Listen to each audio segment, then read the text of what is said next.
1 de junio de 2009. El vuelo 447 de Air France viaja desde Río hasta París. De repente, desaparece sobre el océano Atlántico. I've lost an aircraft with 228 people on board. Los expertos en aviación están desconcertados. No sabemos dónde está el avión o si se ha estrellado. La nave es uno de los aviones de pasajeros con tecnología más avanzada que ha volado nunca.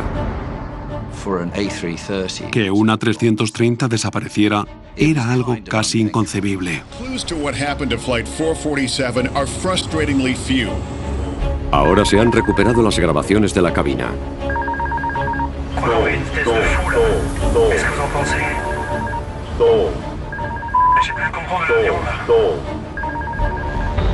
Estas increíbles grabaciones no solo revelan qué provocó el accidente.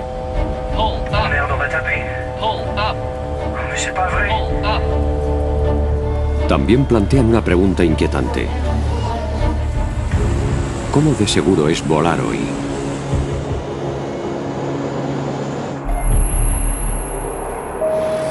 Toda la verdad sobre el vuelo 447.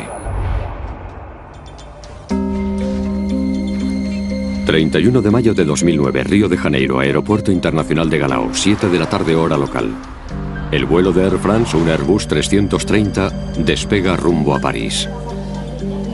El vuelo ha de durar 11 horas.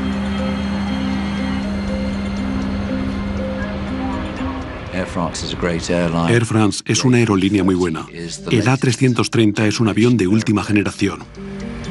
Los expertos en aviación dicen que el aeroplano está equipado con una tecnología tan puntera que prácticamente se pilota él solo.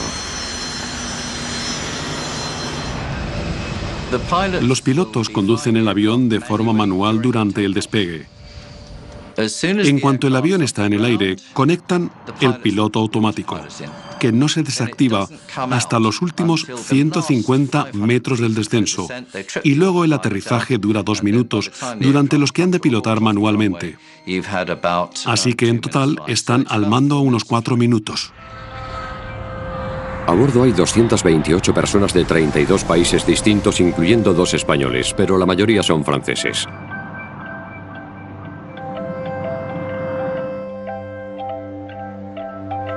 Caroline Soulas y su marido Sebastián, que es auxiliar de vuelo de Air France, acaban de volver de disfrutar 3 días libres en Río. Caroline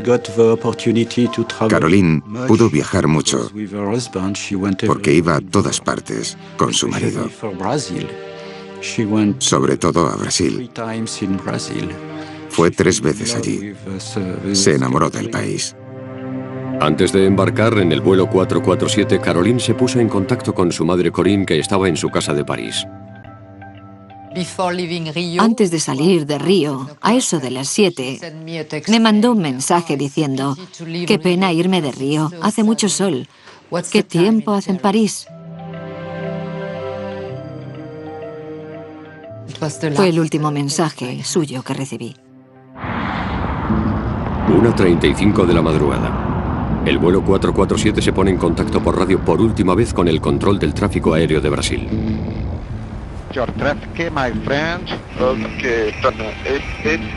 El avión abandona el espacio aéreo brasileño y vuela hacia un punto ciego del radar que hay en mitad del Atlántico. El aparato estará fuera del radar hasta que entre en la zona del control del tráfico aéreo de Senegal. Estaba en tierra de nadie, en mitad del océano. Era un punto a mitad de camino entre Brasil y Senegal. Casi nadie es consciente de que las comunicaciones transoceánicas suelen tener bastantes problemas, y en este caso tuvieron muchísimos. 3:45 de la madrugada, 2 horas y media después de haber abandonado la zona de control de Brasil. El vuelo 447 todavía no ha aparecido en las pantallas del radar de Dakar. Tardaron mucho en reconocer siquiera que habían perdido el avión. Senegal se tomó su tiempo para dar la alarma. Se desplegó una operación de búsqueda y rescate en la última posición conocida del avión desaparecido. En París, Las familias y amigos de los pasajeros esperan la llegada del vuelo en el aeropuerto Charles de Gaulle.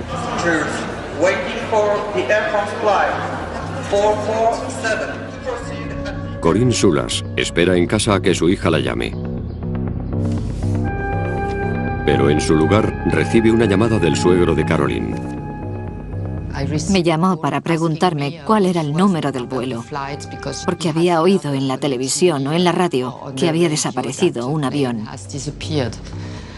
Yo no lo sabía y empecé a asustarme cuando vi las noticias y escuché la radio.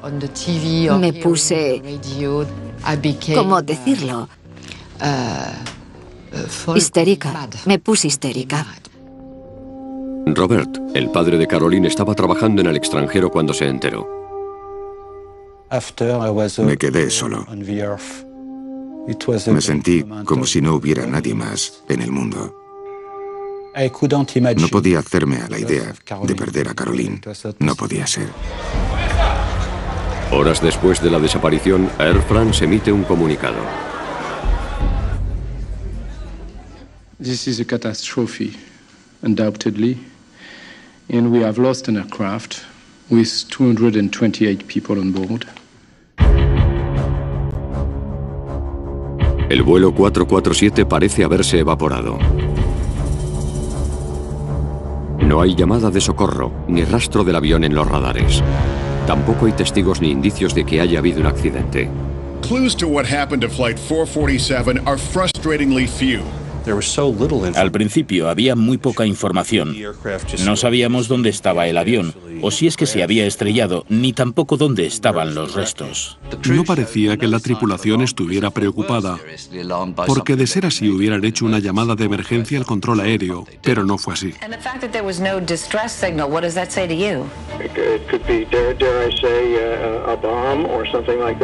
Tras el 11S, lo primero en lo que piensa la gente es en un atentado terrorista. Cuando el servicio de inteligencia francés revisó la lista de pasajeros, detectó nombres presuntamente vinculados a grupos islamistas radicales. La única manera de confirmar o desmentir la teoría de la bomba era encontrar los restos del avión, pero no podían localizar con exactitud el lugar de la desaparición. El asunto del vuelo 447 de Air France fue muy complicado. Para empezar, se estrelló en una zona donde no había cobertura de radar, así que no se podía localizar en qué parte del mar había caído. Por eso, el área de búsqueda fue enorme. Se peinó una zona de 17.000 kilómetros cuadrados. El 6 de junio, 5 días después de que el vuelo 447 desapareciera, se encontraron algunos restos del avión y 50 cadáveres a unos 965 kilómetros de la costa de Brasil.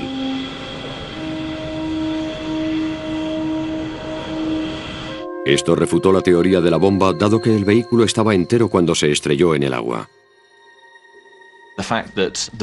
El hecho de que los cadáveres que se hallaron flotando provinieran de varias partes del avión da indicios de que el avión estaba intacto y con los pasajeros en su interior cuando se estrelló contra el agua.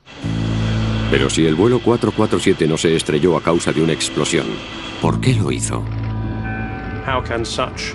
¿Cómo es posible que un aparato tan sofisticado y caro provocase la pérdida de tantas vidas?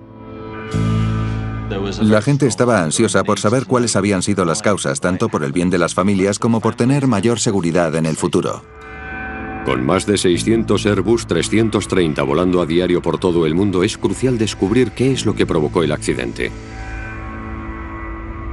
Las cajas negras del avión podrían ofrecer la respuesta, pero yacen perdidas en el fondo del mar, a 4 kilómetros de profundidad. Quiero saber exactamente por qué murió mi hija. ¿Cuál fue el motivo?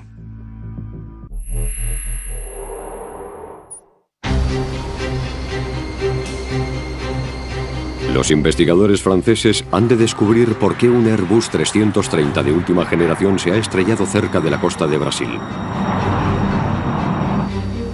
Creen que encontrar las cajas negras del avión puede ser la clave para resolver el misterio. Cabía la posibilidad de que nunca encontrásemos las cajas negras. En el pasado ha habido accidentes en los que nunca se han podido recuperar. Un submarino nuclear francés colaboró en la misión de búsqueda.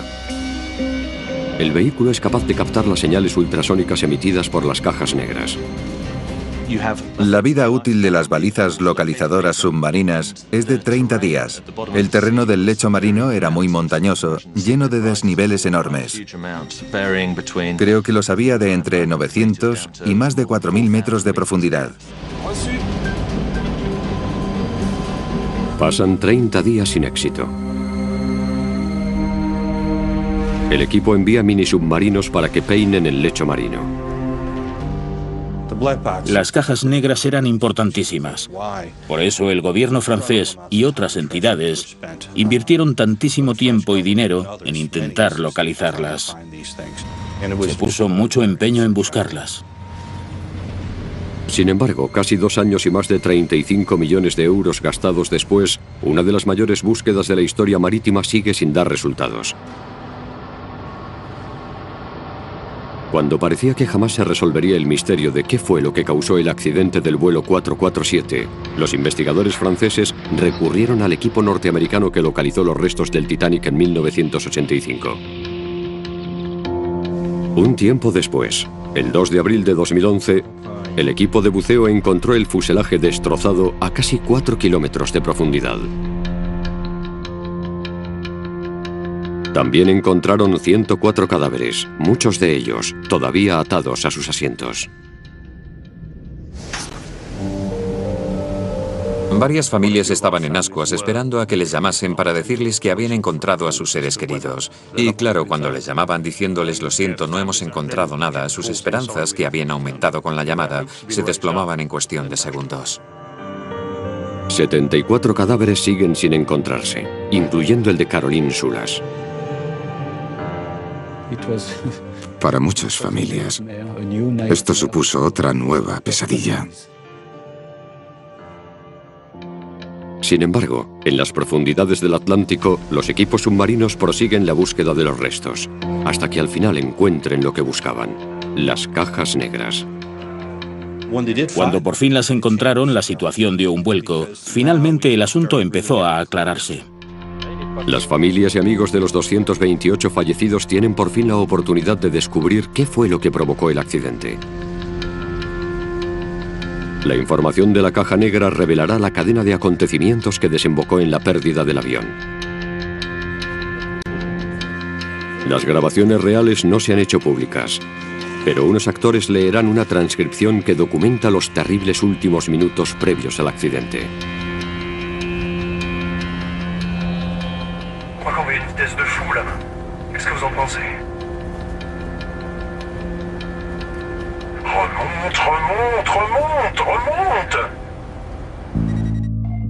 El vuelo 447 abandona Río y se dirige hacia el norte, siguiendo la costa este de Brasil. El avión está bajo el mando del capitán Marc Dubois, de 58 años, que tiene en su haber casi 11.000 horas de vuelo. El segundo piloto, David Robert, tiene 37 años y más de 6.500 horas de vuelo. El tercero es Pierre-Cédric Bonin, cuya mujer también va a bordo esa noche. Bonin tiene 32 años y poco más de 3.000 horas de vuelo, por lo que es el tripulante con menos experiencia. Bonin está sentado en el asiento de la derecha de la cabina. El capitán Dubois se sienta a la izquierda. Robert está haciendo uso de su pausa reglamentaria para dormir y descansa en el cuartito que hay en la parte trasera de la cabina. Ya se ha servido la cena y han atenuado las luces. Se estima que el avión llegará a París dentro de 8 horas y muchos pasajeros aprovechan para intentar dormir unas horas. En la cabina de mando la situación también es distendida. ¿Todo va bien? Todo va bien. ¿Todo va bien? ¿Pas de café, de té? Todo va bien. Ça ira. A tout à l'heure. Merci. Llaman por radio, informan de su posición al control aéreo. La cosa está bastante tranquila. De noche, en mitad del Atlántico, no hay mucho que hacer. El capitán Dubois es un veterano del trayecto Río-París y le señala a su joven primer oficial Bonnen algo interesante.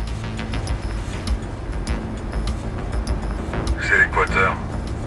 Tu avais compris, je suppose. Non, je m'en doutais.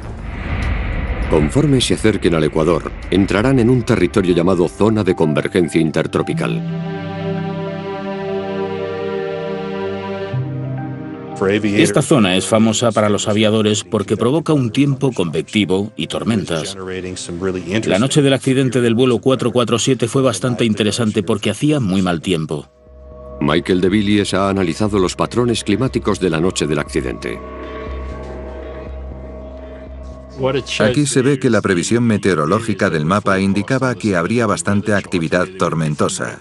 Las tormentas son, probablemente, el fenómeno meteorológico más peligroso.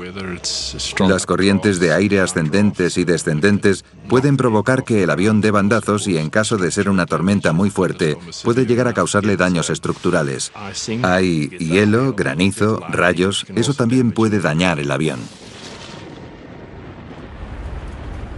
Hay cumulonimbos de tormenta enormes que pueden elevarse hasta una altura de 15 kilómetros, lo que impide que los aviones comerciales puedan sobrevolarlos. A veces lo que hay que hacer es pensar qué trayectoria y rumbo vas a tomar para intentar evitarlos. Pero al capitán Dubois no parece preocuparle, y el vuelo 447 mantiene el rumbo.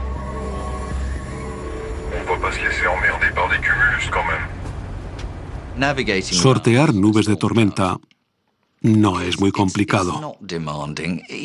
Las miras y si están delante de ti, giras a la izquierda o a la derecha y las rodeas. Es bastante sencillo.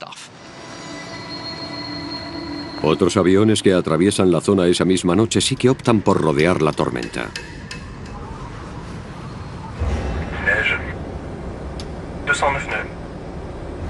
Il y a un truc droit devant, et il y en a un autre derrière. Hein? Oh merde, non. Je baisse un peu la lumière intérieure pour voir dehors. Ouais. J'allume les feux pour voir. Ah voilà. Quoi? On dirait qu'on va rentrer dans la zone nuageuse. 1:51 de la madrugada. De repente, la cabina que estaba casi a oscuras se ilumina. Ah, bah manquait plus que ça. C'est quoi ça? C'est tout ce qu'il nous fallait, monsieur de Saint-Elme. El piloto veterano Dubois reconoce los destellos brillantes del fuego de San Telmo, un fenómeno eléctrico espectacular que suele darse en los trópicos.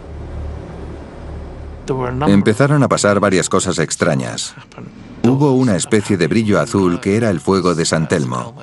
Eso proyectó una luz muy rara e inquietante hacia el interior de la cabina.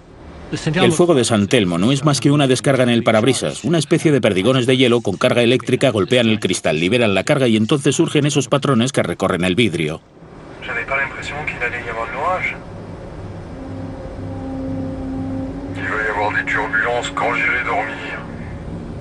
David Robert, que estaba descansando en el cuartito de la parte trasera de la cabina de mando, relevará en breve al capitán Dubois.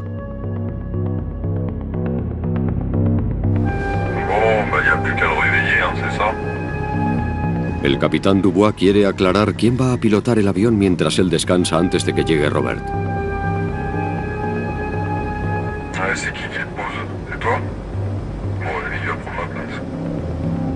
Esto significa que Bonnen, que es el que tiene menos horas de vuelo, estará a los mandos del avión hasta que vuelva el capitán. Si el capitán se toma un descanso, lo normal sería que la prioridad fuese que la persona con más experiencia tomase el mando y se sentara donde le corresponde.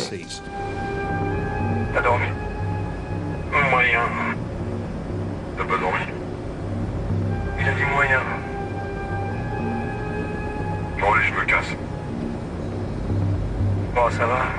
Bon, les petites turbulences qu'on vient d'avoir. Tu vas aller mal après?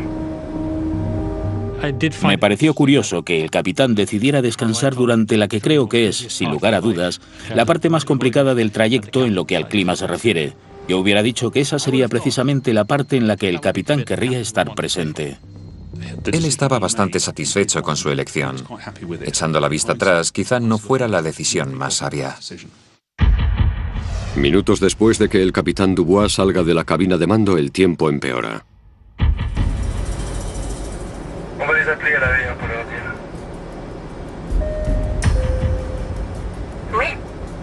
Oui, Marilyn, c'est Pierre devant. Dis-moi, dans 2 minutes, on devrait passer une zone où ça devrait bouger un peu plus. Il faudra vous méfier. D'accord. On s'assoit alors? Ouais, je pense que ça serait pas mal. Je te rappelle dès qu'on est sorti de là.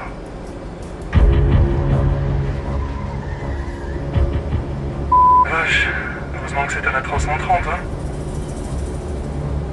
C'est clair. Moins 42 degrés. Robert sugiere cambiar de rumbo para evitar las nubes de tormenta. Tu veux pas tirer un peu plus sur la gauche, là? Excuse-moi? J'ai dit, tu veux pas un peu plus tirer sur la gauche? Cuando Bonin gira el avión 12 grados a la izquierda, un penetrante olor parecido al del cloro invade la cabina de mando. T'as touché la clim? J'ai rien touché du tout. Si c'est pas la clim, c'est quoi cette odeur? C'est l'ozone. Robert, que ha volado muchas veces por los trópicos, reconoce de inmediato el extraño olor. Sin embargo, su joven compañero parece alterarse. C'est quoi ça? C'est un rapport avec l'électricité? Non, l'ozone, c'est de l'air chargé d'électricité. Non. Ah, d'accord. Hay olores raros en la cabina. Hubo anomalías eléctricas, fenómenos como el fuego de San Telmo y demás. Son varias cosas que pueden afectar negativamente al rendimiento del piloto. 2:10 de la madrugada. Se oye un ruido fuerte en la cabina de mando. Los expertos que analizaron las grabaciones de la caja negra creen que el sonido lo producen unos cristales de hielo al impactar contra el avión. Entonces, se activa una alarma. La alarma advierte a la tripulación de que el piloto automático ha dejado de funcionar y de que vuelven a tener el control del avión.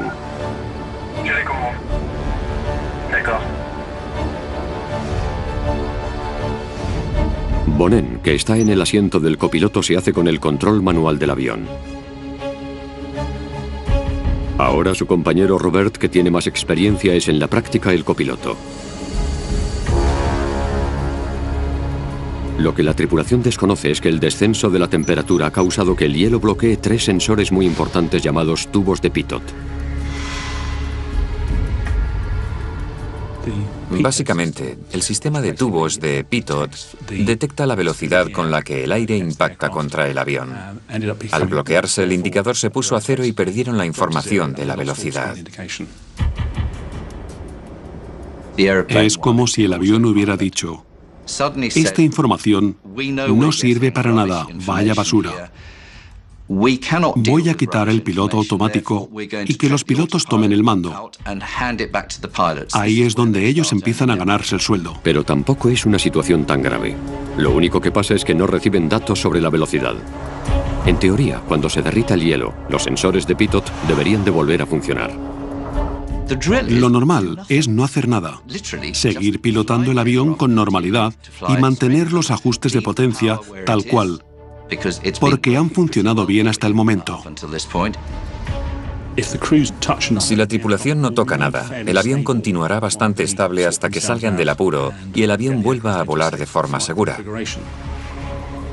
En el caso del vuelo 447 de Air France, fue la reacción casi refleja del piloto lo que realmente empeoró la situación.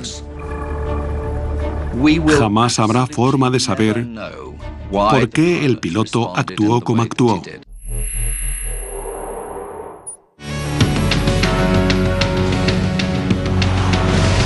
El vuelo 447 de Air France se ha adentrado en una tormenta y los sensores de velocidad no funcionan. El piloto automático está desactivado y la tripulación ha recuperado el control del aparato. El capitán está en la sala de descanso. El primer oficial Bonin pilota el avión de forma manual. Su compañero, el oficial David Robert, que tiene muchas más horas de vuelo que él, se ocupa de la comunicación por radio.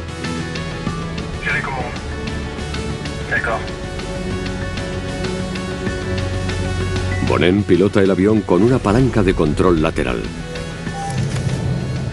Tenía la palanca de control en la mano derecha y la tiró hacia atrás sin más. Para entendernos, lo que hizo el piloto fue tirar hacia atrás la palanca de control, lo que provocó un incremento en la altitud y que el avión se elevase. Los datos de la caja negra confirman por qué Bonin quería que el avión ganase altitud. Los instrumentos de vuelo indicaban una pérdida de altitud de unos 120 metros. Cuando los sensores de velocidad se congelaron, los instrumentos mostraron falsas lecturas de velocidad y altitud. No es que realmente hubiesen perdido altitud, sino que fue un fallo de los indicadores. Los datos eran falsos, estaban mal.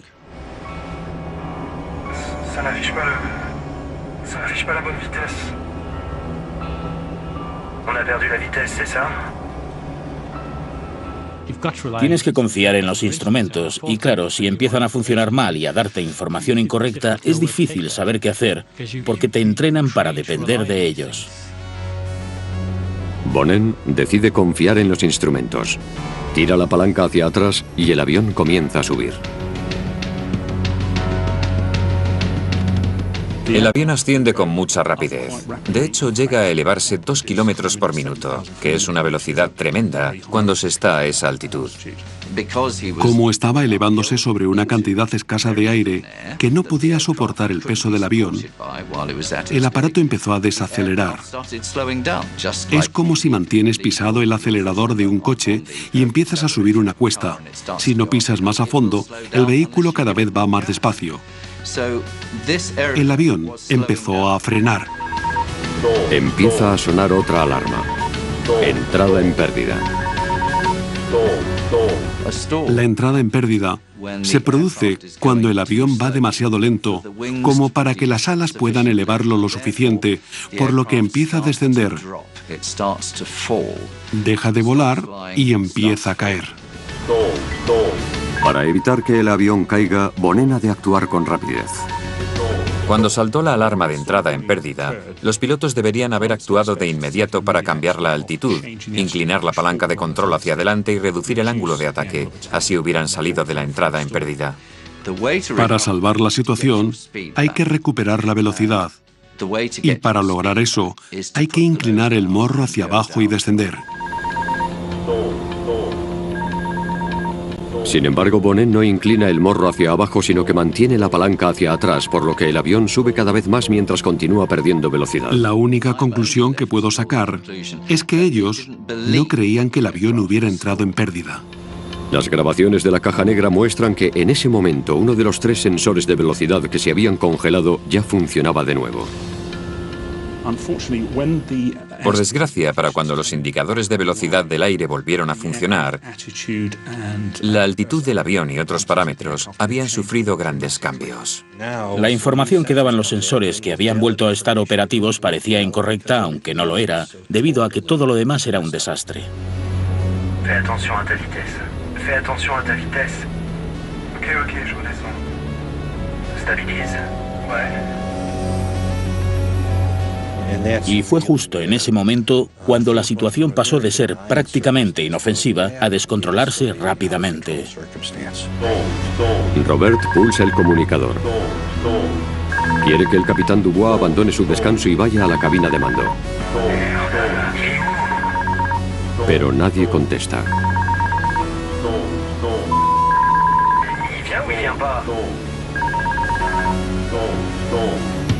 En estos momentos el vuelo 447 de Air France está a algo más de 11 kilómetros sobre el mar y sigue en ascenso. Una vez que estás ascendiendo a mucha velocidad, esta disminuye muy rápidamente. Si siguieras tirando la palanca hacia atrás, la velocidad de elevación aumentaría hasta un punto en el que la velocidad del avión disminuiría hasta que el aparato entrase en pérdida, y entonces la situación daría un vuelco.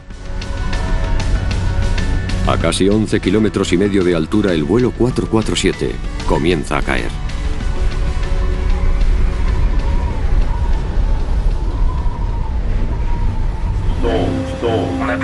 Docteur, qu'est-ce qui se passe, bordel?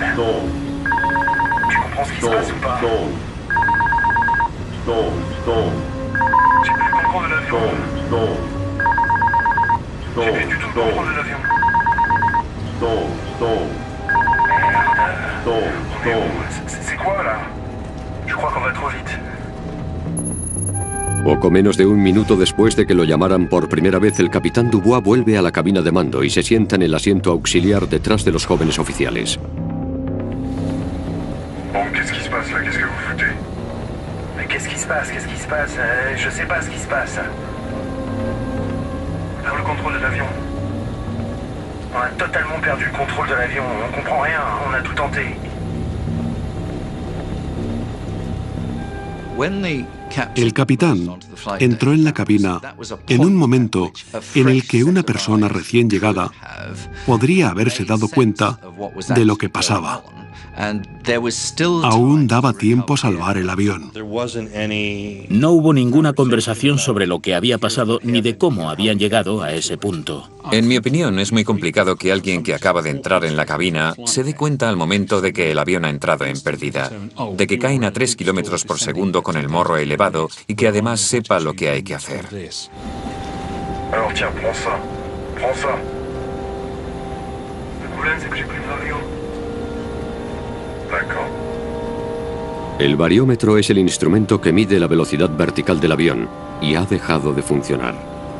J'ai plus rien qui s'affiche. On n'a pas une seule indication valide.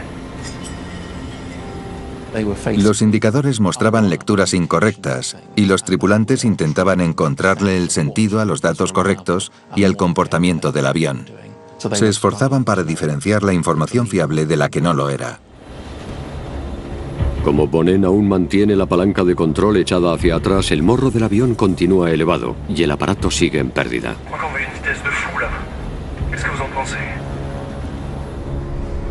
En su opinión, el avión va demasiado rápido, así que se dispone a activar los frenos aerodinámicos.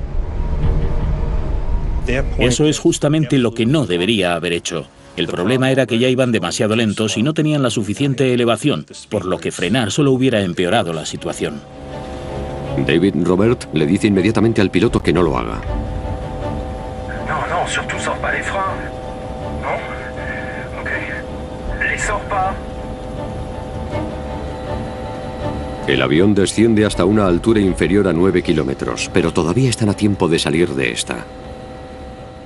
Si hubieran orientado el morro del avión hacia abajo y hubieran aplicado la suficiente potencia, podrían haber salido de pérdida y haberse recuperado por completo. Como el avión estaba intacto, podrían haber continuado el trayecto sin más. Robert asume el mando del avión sin dar el aviso oral habitual. Tampoco se da cuenta de que Bonnen sigue tirando de la palanca hacia atrás y la tripulación se centra en enderezar las alas en lugar de en orientar el avión hacia abajo y darle más potencia para salir de pérdida.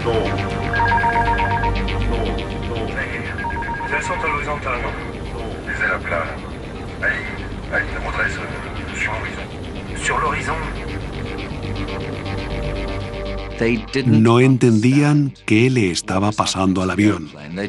Su visión del asunto era tan confusa que las acciones que emprendieron, con la esperanza de solucionar los problemas, no pudieron ser más inapropiadas.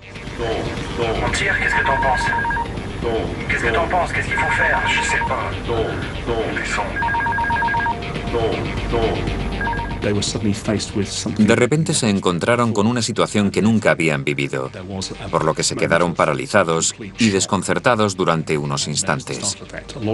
Estaban pasando muchas cosas a la vez y ellos no tenían muy claro lo que ocurría.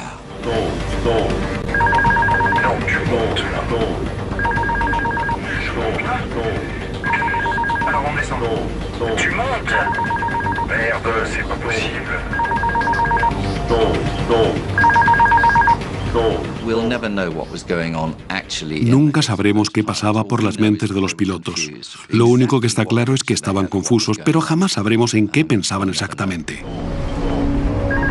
La alarma de entrada en pérdida, que había sonado 58 veces, se para. El ordenador dejó de avisar a los pilotos de que el avión había entrado en pérdida, porque ya ni siquiera reconocía la situación en la que se encontraban. Los ordenadores se apagaron como diciendo, lo siento, no tengo datos con los que trabajar, así que me largo. El avión desciende a toda velocidad hacia el océano, que está a unos escasos 6 kilómetros más abajo. El avión descendió así, a una velocidad media de entre 3 y 4 kilómetros y medio por minuto. Eso es una barbaridad y produjo un estruendo terrible. El ruido aerodinámico fue tremendo, porque las alas provocaron muchas turbulencias. Robert cree que tiene el control del avión, pero no parece darse cuenta de que Bonin continúa inclinando la palanca hacia atrás, por lo que el morro sigue elevado.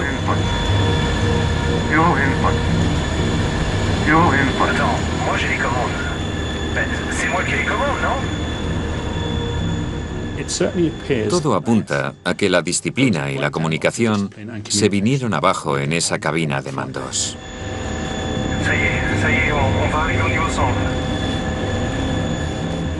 Estaban volando al nivel 100, que equivale a poco más de 3 kilómetros. Creo que ese fue el momento en el que pensaron, tuvieron tiempo para solucionarlo, pero aquí ya era difícil que se salvaran. El avión caía a plomo, como si fuera una piedra. Ya no volaba, solo caía. Y lo hacía con el morro apuntando hacia arriba.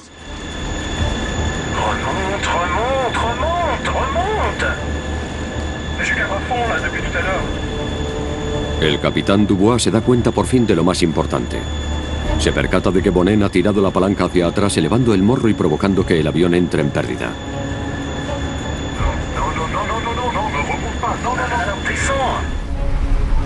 Robert sabe que para salir de la tormenta ha de conseguir que el morro del avión apunte hacia abajo.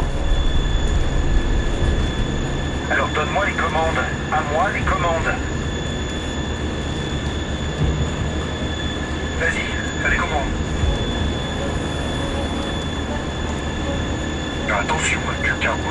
Je cabre. Je cabre. Il faudrait là, on est à 4000 pieds. Je cabre là.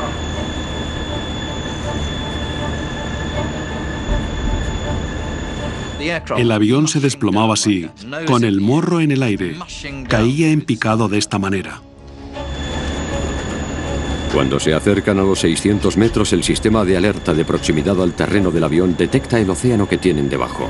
La nueva alarma se activa. Hold up. Hold up. Sink rate. Hold up. Allez, tire. Hold up. Allez, on tire. On tire, on tire, on tire. Hold up. On va taper. Hold up. Mais c'est pas vrai. Hold up. Qu'est-ce qui se passe? 10 degrés d'assiette. La grabación se detiene a las 2 horas 14 minutos y 28,4 segundos.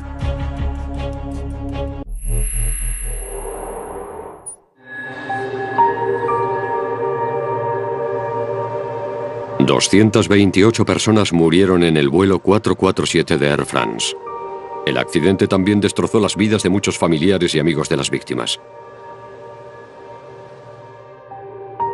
Sebastian Bedovati y Caroline Soulas se conocieron en 2003 en un vuelo de Air France con destino a San Francisco.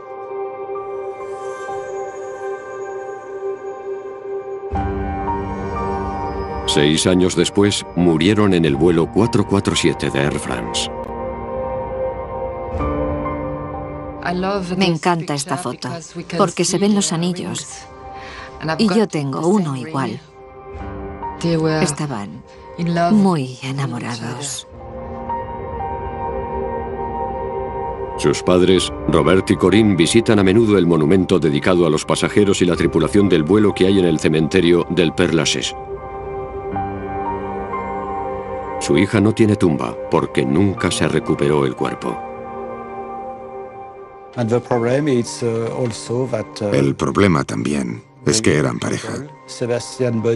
Y como el cuerpo de Sebastián se recuperó, pero el de Caroline no, Van a estar separados eternamente.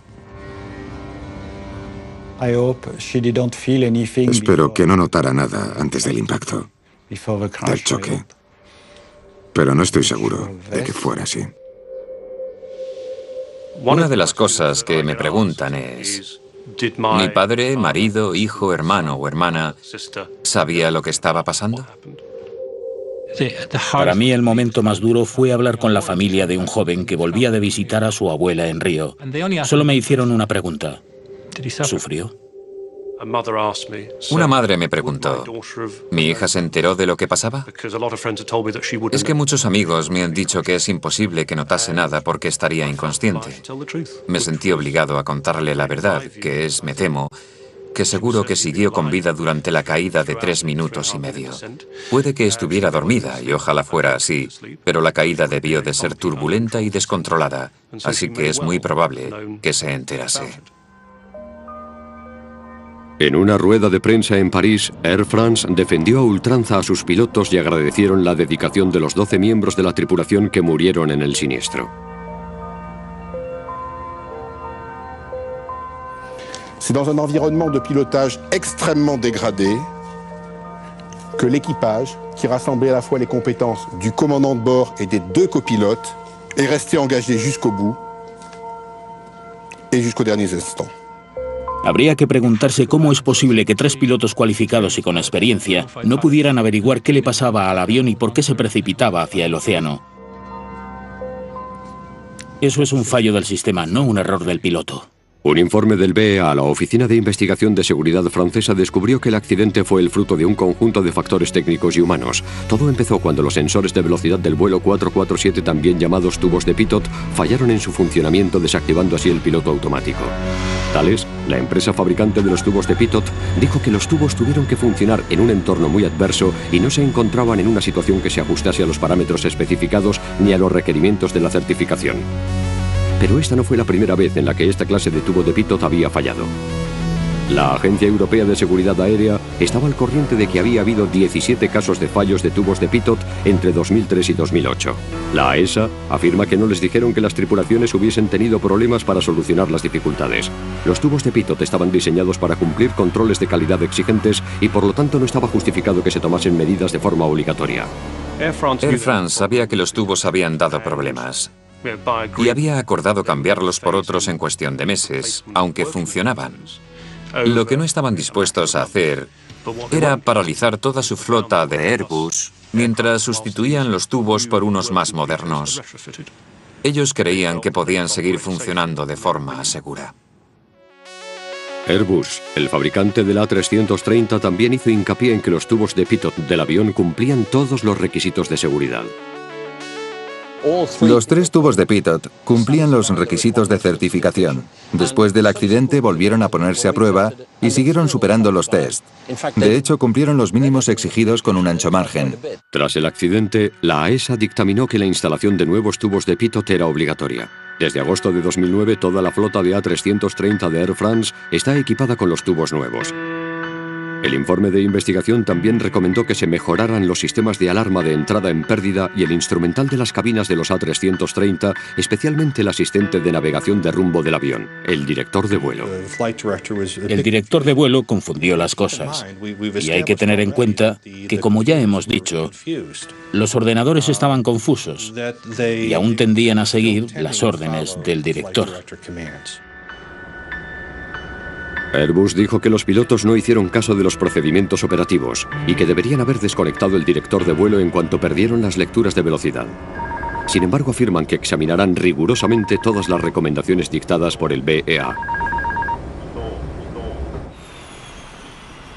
¿Pero conlleva siempre la tecnología punta una mayor seguridad en los vuelos? Puede que los aviones en sí sean sencillos de pilotar. Puede que tengan sistemas automatizados para asistirte en la tarea. Puede que también dispongan de ordenadores que calculen datos con una precisión increíble, pero son aparatos tremendamente complejos. Si algo sale mal, es como si tu ordenador funcionase mal. Los aviones actuales son un enorme conjunto de ordenadores. Entonces, ¿podemos confiar en que los profesionales todavía sepan pilotar?